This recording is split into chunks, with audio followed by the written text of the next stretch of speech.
تو وہ میرے ساتھ یہ ہوا، واللہ عالم وہ تھی نہیں تھی، یہ میرا کوئی دعویٰ نہیں ہے، لیکن میں یہ ضرور واضح کرنا چاہتا ہوں، کبھی 21، کبھی 23، کبھی 25، کبھی 27، کبھی 29، بلکہ بعض علماء یہ کہتے ہیں کہ ان 10 راتوں میں کوئی ایک رات ہوتی، بعض کا یہ بھی کہنا ہے۔ ہمارے نبی پاک صلی اللہ علیہ وسلم ہمیشہ یہ 10 دن اعتکاف میں بیٹھتے تھے، ساری زندگی اعتکاف، 1 سال اعتکاف نہیں بیٹھے کسی وجہ سے، تو شوال میں اس کی قضا دی، شوال میں 10 دن کے لیے بیٹھے۔ اور عام دنوں میں جب آپ تہجد میں اٹھتے تھے تو خاموشی سے اٹھتے تھے، لیکن جب رمضان آتا تھا اور آخری عشرہ تو اپنے گھر والوں کو بھی اٹھاتے تھے، اپنے گھر والوں کو بھی سر اٹھاتے تھے اور بالکل اللہ کی طرف یکسو ہو جاتے تھے۔ تو اگر آپ 10 راتیں جاگ لیں، اعتکاف میں بیٹھ جائیں، آپ کے لیے بہت بڑی نعمت ہے۔ اعتکاف میں نہیں بیٹھ سکے، 10 راتیں نہیں جاگ سکے، یہ 5 راتیں جاگ لیں اور اس میں نفل پڑھیں، قرآن پڑھیں، تلاوت کریں، تسبیح پڑھیں، دعا مانگیں۔ دعا سب سے بڑی عبادت ہے، کیونکہ وہ ساری رات دعا کی قبولیت قبولیت قبولیت قبولیت۔ بس 4 آدمی ہیں جو اس رات کی نعمت سے محروم رہتے ہیں۔ جبریل نیچے اترتے ہیں زمین پر فرشتوں کو لے کر اور پوری دنیا میں پھیل جاتے ہیں، جہاں جہاں شب قدر میں جاگنے والے دعائیں کہہ کر وہ آمین کہتے ہیں۔ پھر جب اذان پر سارے اکٹھے ہوتے ہیں تو فرشتے جبریل سے پوچھتے ہیں کیا ہوا، تو کہتے ہیں اللہ نے سب کو معاف کر دیا، 4 آدمی پینڈنگ، یہ نہیں کہ ان کو معاف نہیں کیا، مؤخر کیا ہے کہ یہ 4 آدمی ہیں، یہ 4 کام کرتے ہیں، یہ ختم کر دیں گے ہم معاف کر دیں گے۔ تو انہوں نے کہا جی کون؟ کہا ایک شراب کا پینے والا، مستقل شراب کا عادی، شب قدر میں نہیں کیس کھلتا اس کا، ایک ماں باپ کا نافرمان۔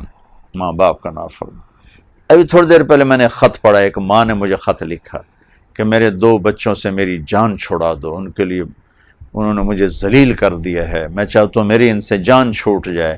یعنی وہ ان کی موت کی تمنا کر رہی، جوان بیٹے موت کی تمنا کر رہی ہے ماں ہو کر، کہ انہوں نے ماں کو اس قدر تنگ کیا ہوا ہے کہ ماں جیسی شخصیت اور ہستی کا سینہ اور کلیجہ انہوں نے چیر کے رکھ دیا ہے۔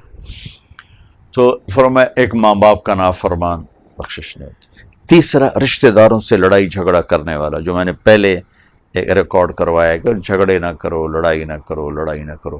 رشتہ داروں سے بات پہ لڑنے والا، ایک اس کی بخشش نہیں ہوتی۔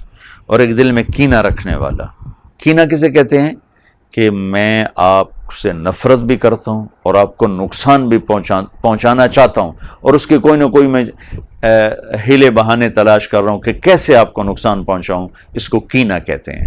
تو یہ 4 آدمی کو چھوڑ کر باقی سب کی بخشش کا اعلان ہو جاتا ہے، اور ان 4 کے لیے یہ نہیں کہا جاتا کہ ان کی بخشش نہیں ہوگی، یہ کہا جاتا ہے اگر یہ توبہ کر لیں گے تو ان کو بھی معاف کر دیں گے۔ شراب پینے والا، ماں باپ کا نافرمان، رشتہ داروں سے لڑنے والا اور دل میں کینہ رکھنے والا، اس رات کو قیمتی بنائیں، اس رات کی قدر فرمائیں۔ اور پھر عید کی رات بھی بڑی قیمتی رات ہے، اس رات اللہ کا اعلان ہو رہا ہے کہ جنہوں نے میرے خاطر بھوک برداشت کی، رات کو نماز پڑھی، میں نے سب کو معاف کر دی۔ تو یہ اس آخری عشرے کے لیے میں یہ تھوڑا سا وقت ہے، اگر اللہ دے تو ضرور اٹھیں۔ اعتکاف میں بیٹھنے والوں کے لیے ایک فضیلت ہے، وہ سوئے بھی ہوں گے تو ان کے لیے نوافل کا، عبادت کا اجر لکھا جا رہا ہوگا۔ باقی میں گھر میں سوؤں گا تو سونے کی بات ہے، نفل پڑھوں گا تو نفل لکھے جائیں گے، لیکن اعتکاف میں بیٹھنے والا یا بیٹھنے والی عورتیں گھر میں اعتکاف بیٹھ سکتی ہیں، ایک کمرہ مخصوص کر لیں تو وہ سو بھی جائیں گی تو ان کے لیے نیک عبادت کا اجر لکھا جائے گا۔ اللہ ہمیں شب قدر کو ڈھونڈنے کی توفیق دے اور اس کی رحمتیں برکتیں اللہ تعالی ہمیں نصیب فرمائے۔ السلام علیکم۔